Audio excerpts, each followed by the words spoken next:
Description में मैं अमी गणात्रा का एक वीडियो डाल रहा हूँ जिसमें अमी गणात्रा जी बोल रही है कि अर्जुन जब अपने स्वजन को देख करके वो डिप्रेस हो गया था कि भाई मुझे लड़ना नहीं है, इन सबको मार करके मैं खुश कैसे रहूँगा, या उसको डर था कि भाई मुझे मृत्यु आ सकती है, इन लोगों को मृत्यु आ सकती है, तो कहीं ना कहीं मृत्यु के भय से वो अपने युद्ध से मुखर हुआ था, ऐसा उनका बोलना है। फिर वो बोलते हैं कि सनातन धर्म में श्री कृष्ण ने हमें समझाया है कि ये तो चलता रहता है, ये संसार का क्रम है, जो जन्मता है वो मरता है, फिर जन्म लेता है, फिर मरता है।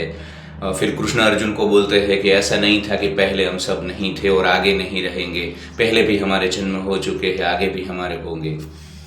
तो हम गीता को नहीं समझते हैं, हम कृष्ण को नहीं समझते हैं, और सबसे बड़ी कॉन्ट्राडिक्शनरी चीज ये है कि जो लोग अपने आप को आध्यात्मिक मानते हैं वो कभी रीइंकारनेशन में ऐसे बिलीव नहीं कर सकते जिस प्रकार के रीइंकारनेशन की ये अमी जी बात कर रही है, या अन्य लोग बात करते हैं कि भाई महेश मर करके जयेश बनेगा, जयेश मर करके सुरेश बनेगा, या सुरेश मर करके एनिमल बनेगा, बर्ड्स बनेगा।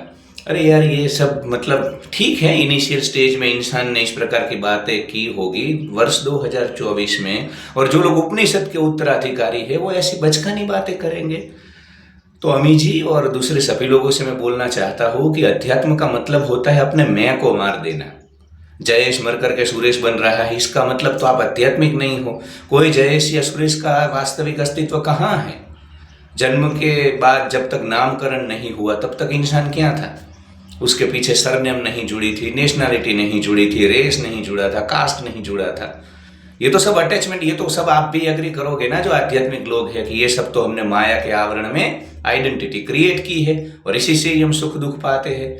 तो अगर आप यहाँ पे एग्री करते हो कि ये सब आइडेंटिटी हमने क्रिएट की है, तो फिर वो जब अस्तित्व ही नहीं है जयेश का, महेश का, सुरेश का, तो उनका जन्म कैसे हो सकता है? मेरा या किसी का भी यहाँ पे ऐसा अस्तित्व नहीं है जो हमने बनाया हुआ है। तो पूरा अध्यात्म मैं को मारने के लिए है। हमारा जो आइडेंटिफिकेशन हमने कर लिया है अपने शरीर के साथ, अपने सांसारिक जो पहचान है उसके साथ, उसको तो भुलाने के लिए आध्यात्मिक प्रक्रिया है। फिर उसका रीइंकारनेशन कैसे हो सकता है? तो ये यहाँ पे कॉन्ट्राडिक्शनरी चीज है। दूसरी चीज, आप आध्यात्मिक तब हो जब आप मृत्यु का भी स्वीकार करते हो। आप निर्भय हो कि मैं हमेशा चले जाने वाला हूं, ये जो मेरी पहचान है शरीर के रूप में, अलग जो पहचान है वो चली जाएगी। तो जब तक आपको यहां रहना है, आपके अंदर ग्रीड है, यहां रहने की लालसा है, आप आध्यात्मिक कैसे हो सकते हो?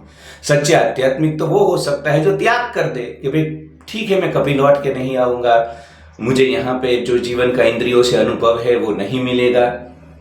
तो ये जिसके अंदर 100% कन्विक्शन है ना, वो कृष्ण को जानता है। कृष्ण को ये था 100% कन्विक्शन, इसलिए उसने उसी जन्म में जो करना था वो कर लिया, जो जरूरी था। दूसरा, जब ब्रह्मांड में अस्तित्व की शुरुआत हुई तब से लेकर के आज तक एक ही ऊर्जा है ना। तो कृष्ण इसलिए बोल रहे हैं कि पहले हम थे, बाद में भी रहेंगे। वो कृष्ण इस संदर्भ में बोल रहे हैं कि पहले भी यहाँ जीवन ऊर्जा थी और बाद में भी रहेगी। ऐसा तो है नहीं कि हम हैं तभी जीवन ऊर्जा है। अब मेरा जन्म हुआ 1985 में, उसके पहले भी यहाँ पे अस्तित्व था, मैं नहीं रहूंगा तब भी। तो अगर जब मैं महेश हूं ही नहीं मिसल के तौर पे, तो फिर मैं क्या हूं? मैं वही ऊर्जा हूं जो सृष्टि के शुरुआत से लेकर अंत तक है। तो तुम शुरुआत से लेकर अंत तक चलने वाली ऊर्जा हो, इसलिए कृष्ण ऐसा बोलते हैं कि हम हमेशा थे और आगे भी रहेंगे। तो इसके शरीर के जाने से तू ज्यादा मत डर, इसको चले जाने दे, पर सत्य के लिए जी। तो इस प्रकार होता है रीइंकारनेशन, जिसको लेकर के बहुत सारी कंफ्यूजन हमने पैदा कर दी।